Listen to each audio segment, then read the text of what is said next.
What's good, everybody? It's your man Big Don coming on at you with the TruPlayaz podcast, episode number 14.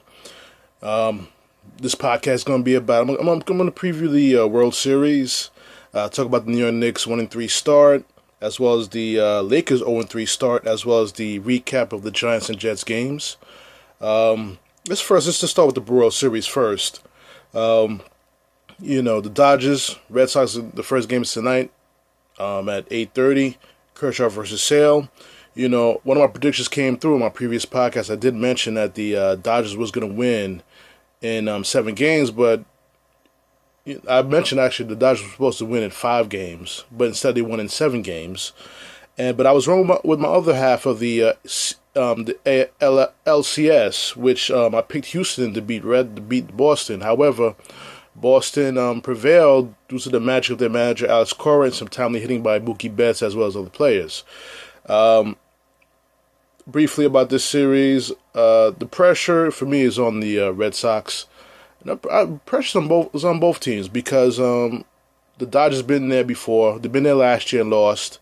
I think they feel under pressure that they have to win a World Series, and they haven't won one since in 30 years, 1988. They last time they won a World Series, so more pressure on the Boston Red Sox because of the 108 wins that they had. But I'm looking forward to a great series. The pitching matchup for Game 1 is great. Sales and Kershaw, you can't beat that. My prediction for this series is I'm going to go with Boston in 6. I just think they just got the mojo.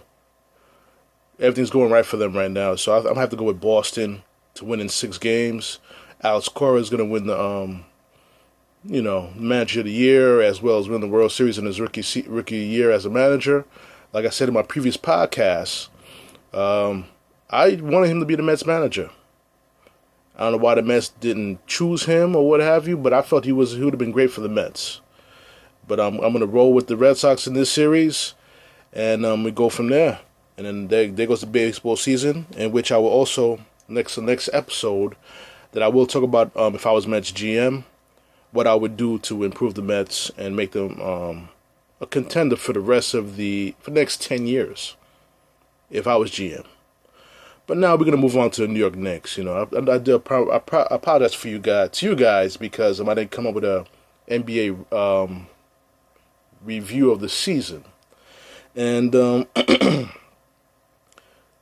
I knew the Knicks was going to struggle this year as far as getting wins and probably win no more than 25 games without Porzingis. But what I've seen in the first 4 games is there's a lot of positives to take from the coaching of David Fizdale, as well as the players that are playing. They're young and hungry players, and they're playing defense, which I like. This team has their defense first, and they create their offense through their defense, whether creating turnovers and playing great man-to-man defense. That's a big positive in regards to the next team that I see in the first 4 games. The first game against the Hawks, they blew out the Hawks. Great defensive pressure provided by them onto the Hawks, which I don't think the Hawks are going to win no more than 15 games. To be honest with you, they're that bad. Even though they had the first game jitters, early game jitters, they didn't score much in the first quarter. They really turned it around and blew out the Hawks. The next game that they played was against the Brooklyn Nets, which a game that they lost by 1 point, 1 point or 2 points, in which the came out the last shot between Hardaway and his former teammate from Michigan. Me personally, I would have had Ntilikina on that guy, because that guy was playing one hell of a game. Ntilikina should have been defending that guy, and most importantly, the Knicks lost the opportunity to win that game. And the next game that they played was the Knicks and Celtics. The Knicks got hurt during that game, but they played the Celtics pretty tough. They lost 103 to 100. They played the Celtics very tough. A game-winning shot pretty much beat the Knicks. But I thought they played a pretty great game, even though the Celtics were without Gordon Hayward. He was sitting out a back-to-back, second of a back-to-back game, and made it hard for Kyrie. Kyrie struggled during that game also. So that's that's the game that I was also impressed with. But the game I was most impressed with was yesterday's game against the Bucks. They were down 18 points in the third quarter and made a big run to the point that they in the fourth quarter they tied the game 3 times. Some big shots by Trey Burke, big shots by Tim Hardaway Jr., big shots from Damian Dotson, which, Fitzdale, if you're listening to me, Dotson needs to get some more playing time because he could shoot. He brings a different dynamic to the team. The team needs more scorers, and I think Dotson would provide a scoring punch also. And also, the Knox still is injured day to day. Lee hasn't even played this season because of his neck. I think with them two guys coming back, you may have a not a good team, but a team that will compete every night and give the fans the opportunity to see them possibly win the ball game. I can't wait to see that to happen, But right now, the Knicks are in a tough stretch right now. Next 5 games are against the Heat, Warriors, Nets, Pacers, and Mavericks. And the only game I see them, with a good shot of winning is against the Nets and Mavericks. The other 3 teams were playoff teams from last season, and it's going to be tough for them to beat those teams. But you never know. Effort could always override talent. So let's see what happens from there. What goes to them. And I'm going to touch a little bit on LeBron. LeBron Lakers 0-3 start. Not the start that I expected from them, but I'm also not surprised by it. It's going to take some time for this team to gel. You got different characters on the team. You got Stevenson, you got Rondo, you got McGee, Lonzo Ball, Kuzma. There's a lot of different parts they're trying to fit together, and Luke Walton got a job on his hands, to bring that team together. They started off 0-3. They should have won against the Spurs last night. LeBron missed some key free throws that would have won the game for them or iced the game for them, and they're 0-3. What can I say? Everybody's rooting for the Lakers. Lakers will win 50 games, and Lakers going to the finals. I was one of those people who said, nah. I mean, they probably would win 50 games, but I don't think they get into the finals. They probably get to the second round. As far as that, as I'm thinking, that's as far as I think they're gonna go this year. So enough about the league. Enough about basketball. Let's get to the nitty-gritty football season. This is the NFL time. It's my time of the season. NFL. I'm gonna talk about my Jets. They lost to the Vikings in a game where it just only exposes the Jets their need for a number one receiver.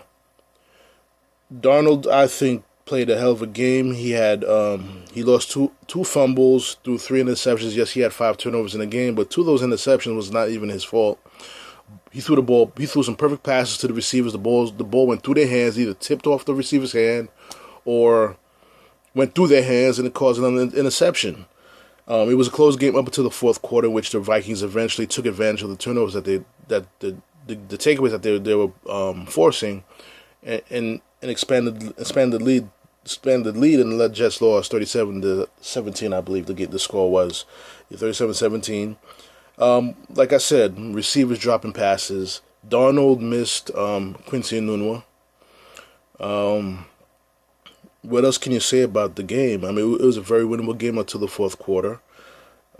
The key is that dropping passes, and you can't have that. The running game, for once, was not even existent. Corwell only had 11 carries for 29 yards, no TDs. I barely saw Bilal Powell in the game at all. I think he played, but he played only a few snaps. I mean, there's probably a flaw in the offensive game planning, but I felt you got two good, decent running backs. Use both of them. If one is cold, use the other one. Use the other running back, and see if they get a spark out of that. You can't blame Darnold for this loss here. He played a decent game, even though he was 17 of 42 for 206 yards and a TD and 3 interceptions. Like I said, he didn't get no help from his receivers. And that's what the Jets, I'm in a firm belief that Jets need to give him some help in the draft or free agency or trades. I mean, I seen Amari Cooper go to the Cowboys for a number 1 pick. I heard that the Jets were interested, but I don't think they wanted to part with the number one round one draft pick. I don't blame them, but they still got to shop around because Quincy Newman could be out. Could be out for another 3 or 4 weeks. So you have no receiving. The receivers that you got that you signed from the practice squad are not the greatest things in the world. And the only guy Darnold can throw the ball to is Herndon, and he sometimes drops the ball. So, and the drops came at key times. They were trying to make a comeback in the game, and it was always on third down. Key third down drops by the Jet receivers, which you can't have that if you're trying to become a winning team. You gotta make those big time third down catches in order to win the big games against the better teams. Like I said, the Jets are not there yet, but I'm confident that they will get there. The only thing that scares me is the injuries in the defense. Trumaine Johnson bust a screen, which I kind of beat up in my previous episodes of my podcast about him needing to be cut, but they're missing parts on defense. Marcus May is not playing. He could be out for 3 to 4 weeks as well, 4 to 6 weeks. One of those time frames he's going to be out for a long time. So, like I said, hopefully the Jets could fight through the injuries and play the defense. Got guys who step up on the lower door of the depth chart, come up, start and step up for the team. And hopefully we could have a season you could be happy about. It may not be in the playoffs, but 8-8 is not bad for me. 8-8 is an improvement. Keep Todd Bowles' job because his job is on the line this year. I felt he should, like I said in my previous podcast, he should keep calling the defense. I don't think the game on Sunday, I don't think he called the defense. I think Casey Riders called the defense that game. So he came back from illness. So we'll see what happens. Cousins had a great game, 25 of 40, 241 yards and 2 TDs. Murray, 69 yards. So the Vikings played well, but I felt the Jets, could have won that game. I could have won that game, and I felt they should have won that game. The Vikings just took advantage. They're just, when you make turnovers, when you turn the ball over, the good teams are going to take advantage of it, and the Vikings finally took advantage of that in the fourth quarter. So the Jets go on to play the Bears next week. Big thing about that they're going to play in Chicago is the pass rush, pass protection for Darnold. They have to get that running game back up and going again, like they did against the Denver Broncos, to slow down the pass rush of Khalil Mack. Khalil Mack is a beast. He should have been a Jet too. I'm going to say that. Should have been a Jet too. He's a beast. So we'll see what happens. I hope the Jets win this game to go back to 500 at 4-4, and we go from there. And last part of this podcast, I love to talk about it's the Giants. This is for my buddies, my fellow Giant fans, and all that stuff. What's going on with your team though? What's going on with your team? Everyone talked about, they got the best talented offense. They're going to win a lot of games, going to go to the playoffs, win the Super Bowl, win the division. The Giants now are 1-6. The offense played a little bit better than they have in past. They played a little bit better since they played the Carolina Panthers. But the thing is that when you get to the red zone, you can't just settle for field goals. You got to get touchdowns. This team is too talented. As far as the skill positions, they only get field goals. But this is the problem with the Giants. Offensive line. If you can't protect Eli, he's not going to play well. He played decently. He threw for almost 400 yards, and 27 out of 38 for 1 TD. But his quarterback sneak at the end of the game was kind of disgusting. He barely moved. He barely moved, and the team lost like 10, 15 seconds off the clock while they try to make a comeback. You can't have that issue. You can't have that problem. If it was me, if I was the offense coordinator, I'd give the ball to Saquon. If you're gonna run a play, you're gonna do a running play. Give it to the running back who get to the end zone. See the size of that man's thighs? He could probably jump over the pile and get into the touchdown with one shot. I mean, seriously. Barkley this is probably one of the worst game he had. 14 carries, 43 yards. The Falcons, what I've seen of the game, they keyed in on him to prevent him from not breaking loose and making those big 60-yard or 40-yard runs. They keyed in on him, and the Falcons had a good game plan, even though their defense is not good this year. They had a good game plan to slow down Barkley, because they knew if they could slow down Barkley, they'll get to Eli with their pass rush, with that horrible offensive line that they got. Nate Solder, they spent what, $70 million on that left tackle. He got destroyed a few times yesterday. Got destroyed. See, when Belichick let players go like that, you know they're on the downside of their career. Just take that into account. You know? Matt Ryan had a good game. 31 of 39 for 379 yards and a TD. Tevin Coleman had 11 carries for 50 yards and a TD. Like I said, Beckham had a good game. I wouldn't say great. 8 receptions, 153 yards and a TD. Sterling Shepard with 5 receptions, 167 yards. And Julio Jones, he does his thing. 9 catches, 103 yards. Now that the Giants are 1-6, where do you go from here? Where do you go from here? If you were Gettleman, if you were Shermer, if you were John Mara, where do you go from here? As far as, are you going to try to salvage a season that's lost? Eagles are taking off right now. Even though they're taking off right now, even though the Redskins are the head of the division, Dallas just got Amari Cooper. Now Dak Prescott got number one receiver he could throw the ball to now. I think Amari Cooper will be rejuvenated being in Dallas.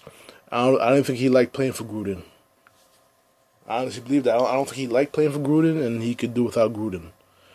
So I think the change of scenery would be great for Amari Cooper. And my opinion of the whole situation with the Giants situation is I think it's time for them to blow it up. Trade Manning, trade OBJ.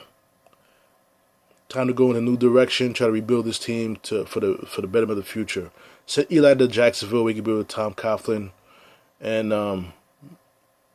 try to win a Super Bowl with the Jacksonville Jaguars. That's what I would do.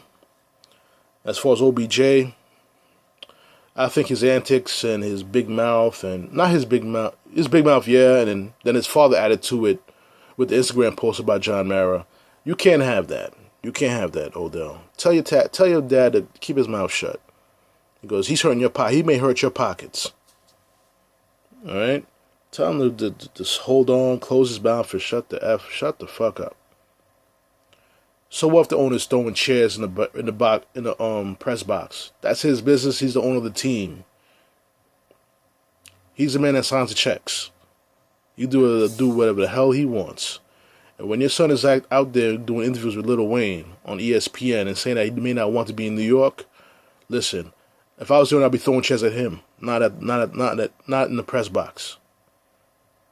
Paid you $90 million to play ball, so play ball. That's all. But like I said, it's time, to blow it up. Get rid of the Beckham. He's turning into Jeremy Shockey 2.0. The Giants don't need that. The organization doesn't need that. It's time to move on. And like I said, time to blow it up. And before I end the podcast, I want to give a big shout out, and get well to my main man Roman Reigns of the WWE.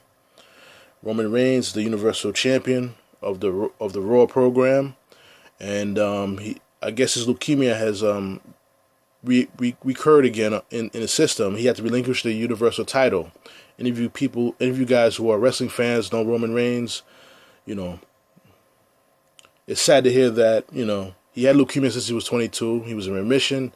Then it came back again just recently. He had to give up his dream of being a champion to get his life in order, get himself better, and hopefully he'll overcome the leukemia and things like that. So I'm going to end the podcast from here. I'd like to thank you guys once again for listening to me. If you have any questions, comments, definitely hit me up. Hit me up on Instagram at swagluva, SWAGLUVA. There's no space. There's one word, swagluva. Also hit me on my email, bghthefuture@gmail.com. Also, this is my second video episode. Also, it's my 14th episode altogether, but it's my second video episode. I will also be on YouTube. Definitely check me up on YouTube. My channel is Dominic D. Definitely look me up on that. And also check me out on the Apple Podcast, Spotify Podcast, and hopefully I'm post my episodes on SoundCloud also. You can definitely check me out on there also. All right. I hope to talk to you guys again soon. Peace.